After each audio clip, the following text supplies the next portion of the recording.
Namaste everyone. Today we are going to learn Asamyuta Hastas from Abhinaya Darpana by Nandikeswara.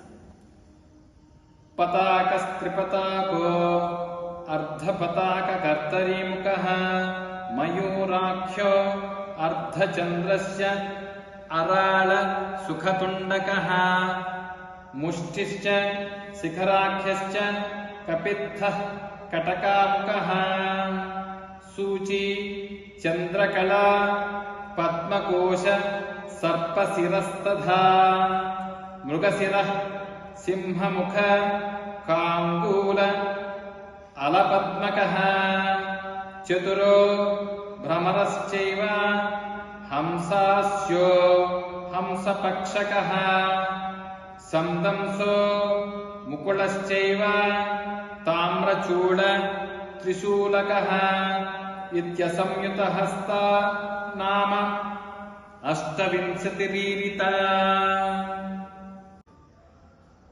पताक त्रिपताक अर्धपताक कर्तरीमुख मयूर अर्धचंद्र अराळ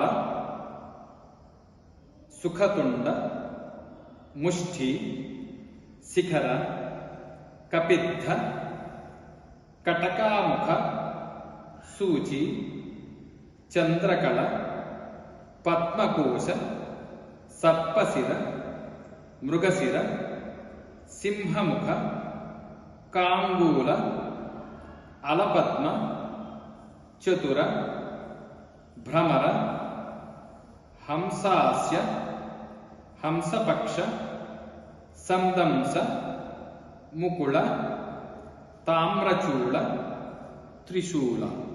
These are the 28 Asamyuta Hastas defined by Nandikeswara in Abhinaya Darpana.